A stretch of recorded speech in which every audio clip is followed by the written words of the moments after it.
time for another Three Houses banner. It's been a while. The Harmony Amid Chaos banner features Ferdinand von Aegir from the Black Eagles, Annette from the Blue Lions, Bernadetta, also from the Black Eagles, and Lysithea from the Golden Deer, making her initial appearance in Fire Emblem Heroes. As a reminder, Lysithea did win a spot on this year's Choose Your Legends event. Those units generally come out around 6 months or a little later after the anniversary, and I believe it was her timeskip version that will become a unit, who you can select for free should you choose.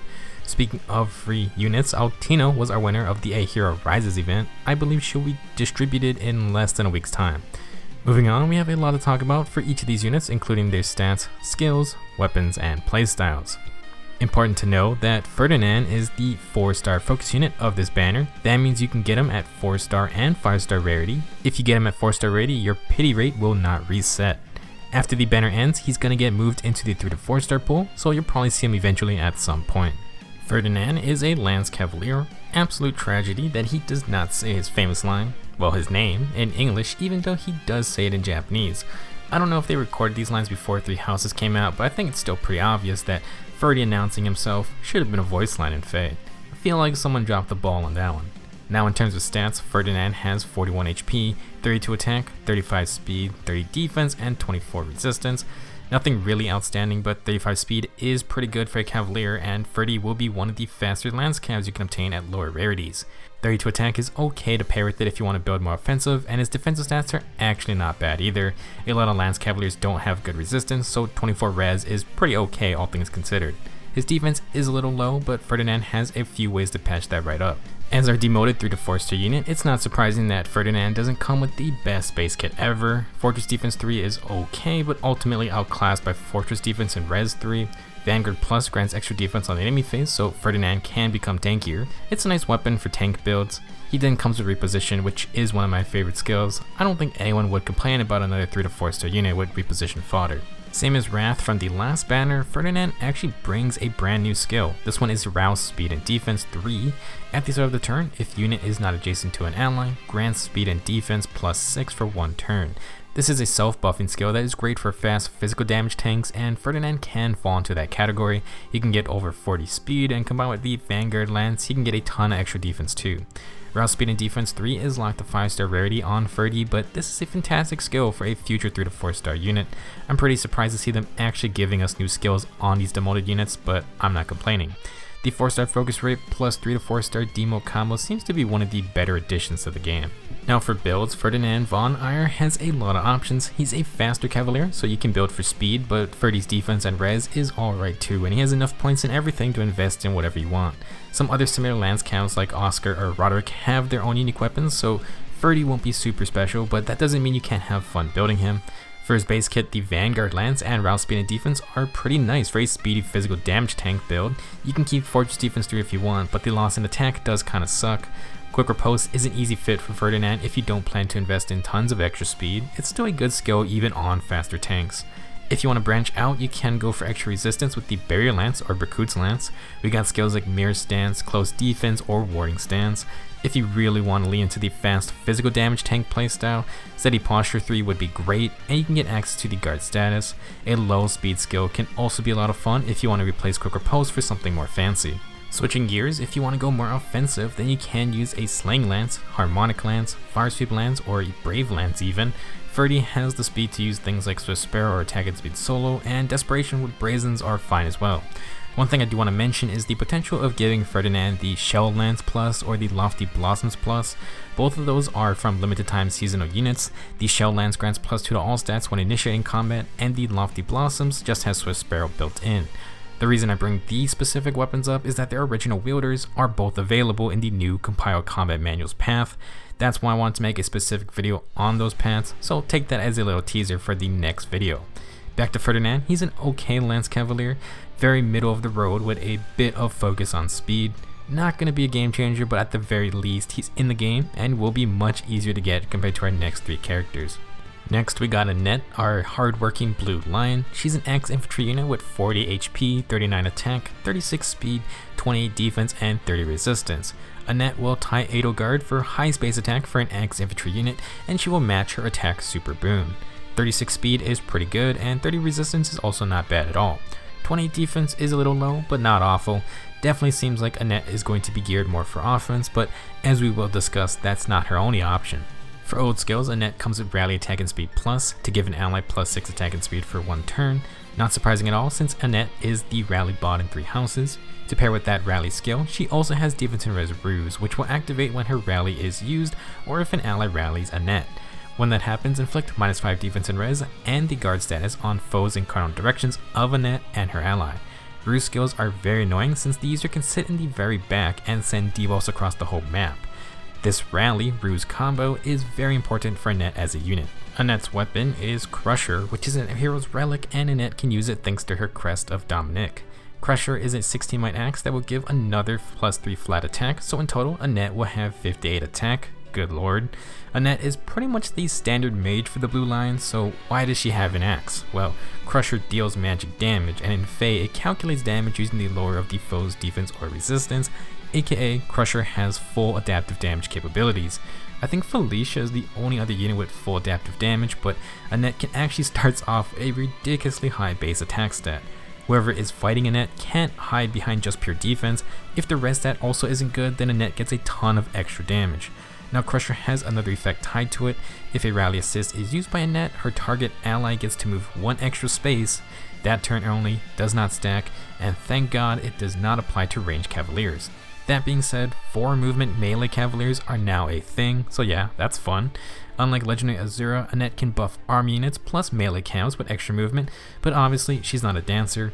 Still, this is where Defense and Res Ruse comes into play. Annette can rally an ally, send out long range debuffs, and give her teammate an extra movement space. Definitely going to be interesting for defense teams. For our new C skill, Annette comes with Attack and Defense Gap 3. At the start of the turn, grants +5 attack and defense to the ally with the highest attack plus defense total for 1 turn. Excludes the user. Now this buff has a global range, and you can determine who Annette buffs up when you make your team. These type of skills can buff multiple units with the same attack and defense totals, so they can be pretty powerful if you can make the numbers work. For Annette, this buff does overlap with her rally attack and speed buff, but I think its main usage is to support the unit she rallies after they move away thanks to the extra movement. If an ally moves 3 spaces away, Annette can't chase after them on the next turn, so it could give some buffing leeway if Annette gets left in the back. Not a bad skill, but obviously does require you to figure out who on your team has that highest attack and defense total. For builds, Annette has some great base attack and speed to utilize. She also has Crusher's adaptive damage to mess up high defense units. She's basically an axe/green dragon at whatever time is most optimal for her. With her very high base attack, if the enemy is one of those units who have like 50 defense but only 15 resistance, she could just straight up one-shot them. The thing you do need to decide first is whether you want Annette to be more supportive by using her rally movement with her ruse debuff, or you instead want to go for more personal combat prowess. For the former, Annette is basically set already. She has that juicy rally attack and speed plus skill, and defense and res ruse is super annoying.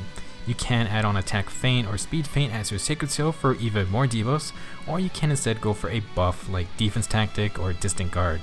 Pick whatever buffs you want. You could opt for attack and speed ruse instead, but that's up to you. For A skills, Annette is free to use basically anything. When in doubt, Fury 3 is always there, or you could go for Rat's Form skill, Death Blow, Sturdy Impact, Swift Sparrow, the list goes on and on. If you go for extra speed, then Desperation comes into play. If you want to go for extra attack, then Heavy Blade for more specials would be a lot of fun. Speaking of specials, Glimmer will be good due to the adaptive damage, getting Annette more base damage when possible. Now, one thing I do want to throw out there is that I believe the AoE specials do work with adaptive damage, so Annette can run the AoE special Sparrow set with Heavy Blade if you really want. Downside is she starts at 4 cooldown, so you need a lot of help to actually get the build going. There's definitely a lot more skills Annette can utilize. Again, if you don't really care about being a full-time support unit, then ditching the Ruse B skill can open up a ton of builds. For the people planning to use her in Aether raids or even just arena, I imagine Wings of Mercy will catch a lot of people off guard. Because she has a rally, Annette can move first to buff an injured ally, which gives them extra movement, and then that ally can maybe catch one of these squishier enemies off to the side. The Ruse skills are absolutely annoying in those rally trap team comps, but if you have a Wings of Mercy based strategy already, then Annette may be another tool for you to utilize. Overall, Annette looks pretty fun. She can act as a backline support unit that grants +1 movement, or she can dish out a lot of damage with Crusher's adaptive damage effect. She brings a lot of neat things to a team. Our third unit is Bernadetta. She's your archer for the Black Eagles with a budding talent in riding, so it makes sense that she will be a colorless cavalry archer. Bernie has 38 HP, 32 attack, 38 speed, 22 defense, and 26 resistance. 32 attack and 38 speed is somewhat in line for fast cavalry archers, so Bernie is ready to compete. Nothing outstanding for defensive bulk, slightly more res in defense, but as we'll see, Bernie is going to be focusing more on offense. For old skills, Bernie has a lot of good stuff. She comes with Ardent Sacrifice to give 10 HP to an ally. Attack and speed push 4 grants plus 7 attack and speed when above 25% HP, but it does inflict recoil damage. Low speed and defense will inflict -3 speed and defense on the enemy, and it neutralizes their speed and defense field buffs, which is great. Then there's Close Guard to help out allies against melee enemies. Bernie's got a pretty neat weapon called the Persecution Bow. It's a 14mm bow that grants a flat +3 attack, so with it equipped, Bernie's going to have 49 attack total. At the start of combat, if a penalty is active on Bernie, or if Bernie's HP is less than 100%, she will get 2 benefits. 1, she gets +5 attack and speed during combat. 2, Bernie gets Desperation, where she can make a follow-up attack before the enemy can counterattack. So that last part is highlighted because in the English description there was a period before the Desperation effect was stated. However, it was confirmed that the Desperation effect is tied to Bernie being hurt or having a debuff on her. Alrighty, so this is a pretty solid weapon. Easiest way to use it is to just get Bernie hurt, and she has Ardent Sacrifice to do that herself. She can get the bonus attack and speed and Desperation at full health, but she's going to need to have a penalty on her, and Bernie does not neutralize those penalties, so it's not the greatest thing to depend on. Luckily, there's also attack and speed push to hurt Bernie, so really this isn't that hard to activate for her. The Desperation effect is nice since Bernie frees up her B slot to run the low skill. Honestly, there's not a lot of B skills for Cavaliers to run anyway. I want to say they gave her Desperation because it's sort of similar to her Cress's ability, so that's pretty neat. For builds and playstyles, Bernie is pretty simple. She gets a nice attack and speed boost from the push skill, and she can dish out a lot of damage already. If she does take damage, or if she uses Ardent Sacrifice, that's when the fun begins. If Bernie is between 100% HP and 25% HP, she's going to have 61 attack and 50 speed. She's going to have Desperation for 2 taps, and she has low speed and defense, getting her even more damage, plus getting rid of enemy field buffs. Quite the nasty setup, and it can get even better. Essentially, Persecution Bow sets Bernie up for the same playstyle as the classic Fury plus Desperation plus Brazen Attack and Speed builds. Slightly weaker at the start, but on lower HP, she becomes incredibly strong as long as she doesn't get touched. The push skill is nice for that huge attack and speed boost, but it does leave Bernie in trouble if she actually does take damage. These skills kind of put you on a timer where you have so many moves before you dip under 25% HP. To avoid that problem, Bernie can just use Swift Sparrow, but then she won't take recoil damage. If you want the safe way to get hurt and you aren't going to use Ardent Sacrifice, then Fury is perfectly fine as well. Honestly, the push skill is still really good, you just have to watch out for counterattacks, and you can't depend on it if you are doing PvE content with lots of enemy reinforcements. For shorter battles though, it's probably fine to keep. For Sacred Seals, Brazen Attack and Speed is fine, but Swift Sparrow will be active at full HP too. Bernie is pretty focused on offense, so you could exchange Close Guard for something else like a Rouse buff or a Smoke debuff. Otherwise, she can double up on Close Guard to be a better teammate.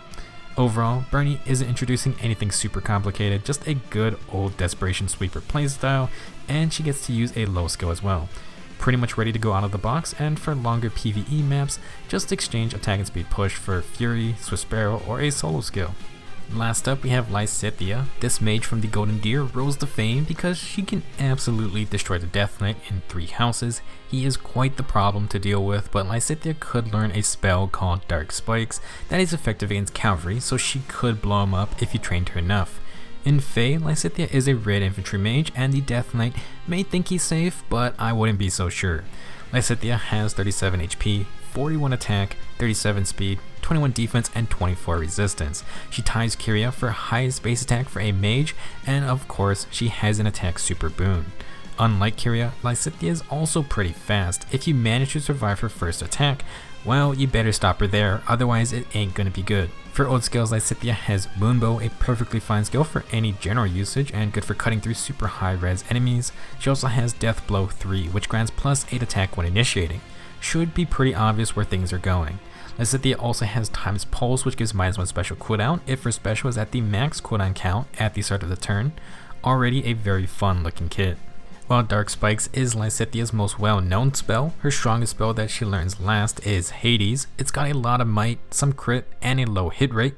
Luckily for us, there's no hit rates in Fae, so oh boy. Hades is going to accelerate a Lysithia special, so -1 special cooldown count permanently, and if she initiates combat, she gets +4 attack and speed during combat. So Sparrow is pretty nice for a high damage fast mage.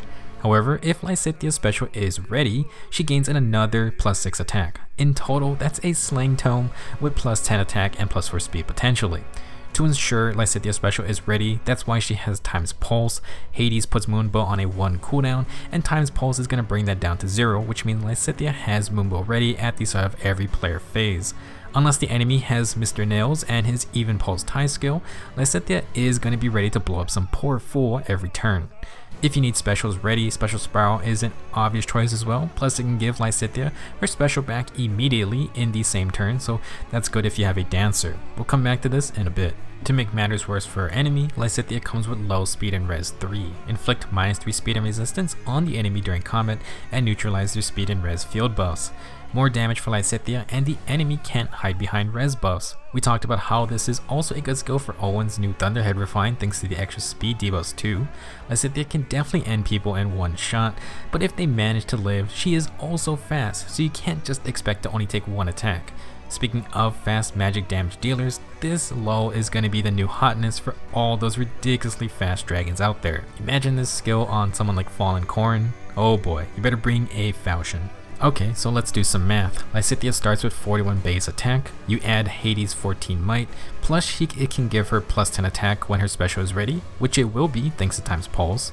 Slap on Deathblow 4's +8 attack, and you get a whopping 73 attack. Moonbow is going to be primed and ready, and there's a low speed and res skill, adding even more damage. This doesn't even include the fact that Lysithia is going to be fast too. She has 37 base speed, add +4 from Hades for 41 speed, and then you got the low speed debuffs as well. This is just with her base kit. You can easily tack on something like Swift Sparrow as her Sacred Seal, any attack field buffs, and that sweet attack super boon. An absurd amount of magical damage. Now to get Lysithia ready for the next fight, if she hits an enemy twice, the second attack will recharge Moonbow. However, probably a good chance that she's going to kill them in one attack, so you're going to have to wait till the next player phase for Time's Pulse to kick in. Still, she's only going to lose 6 attack, and Lysithia will still hit incredibly hard with a good chance at doubling. Very scary stuff. Now, we mentioned Special Spiral, and while the low speed and res skill is good, if you opt for Special Spiral, you can then run 3 turn specials like Luna or Draconic Aura. Those are not going to be ready on turn 1 after Time's Pulse activates, but you can always use things like Rooken Pulse or Infantry Pulse. If you want to get even more disgusting, Lysithia could also make the AoE Special Spiral build work. Having accelerated specials means she doesn't need Heavy Blade to get enough special charges, and it will be easier to get started. She can also use Time's Pulse with Quicken Pulse, and then you're only going to need 1 cooldown more to have it ready on turn 1. Keep in mind, since the AoE special procs before combat, Hades won't give her that extra +6 attack. But Lysithia's raw attack is so high anyway that I don't think it's a huge downfall. I talk about this setup a lot because it's just that stupidly broken, and the devs keep trying to stop it. For something more normal, Desperation is fine since Lysithia definitely doesn't want to take too many counterattacks. This is probably what you want if you are leaning more toward a speed focused build, and if you are, then you're going to want Swift Sparrow over Deathblow. If you plan to keep low speed and res and want to go for the huge one-shot KOs, then bring Chill Res on the team somewhere. Its -7 res field debuff stacks with the -3 from low speed and res, so the highest res enemy has now lost 10 resistance. Same applies for Chill Speed. Have fun tanking that. Overall, Lysithia's kit is disgusting right from the get-go. Without doing anything, she will have Moonbow ready, which just gets her more attack, and low speed and res ensures enemy res buffs aren't a problem. Ideally with Hades, Lysithia wants to have special ready at any time, and I forgot to mention that Glimmer is another good special because she just deals so much base damage. Special Spiral can work for her and allows the use of a 3-turn special as well. It's not a must-have, but it's an option. Hades also only grants its extra stats on the player phase, so Vantage builds may not be as effective. Regardless, Lysithia is crazy. If you like high single damage mages like Legendary Julia or Lilina, then she is right up your alley. Plus, she is also decently fast too, so her damage potential is crazy high with a follow-up attack. I did some quick math and I'm pretty sure she can still one-shot the Death Knight, assuming Moonbow procs and they are both 5-star no merges. He's not even a super low res blue cav either. Definitely expect to see Lysithea in PvP, probably alongside Ophelia and Legendary Zero. Should be a very fun unit, you just have to make sure she stays protected. That's everything for this banner, unsurprisingly some pretty strong units available. If you aren't planning to summon, then we got the Flame Emperor as the next Grand Hero battle unit. He is an armored unit and will be our second armored Grand Hero battle unit since the first one, who was Zephiel. Let me know what you think about these new units and good luck on your summons. I will see you guys in the next video.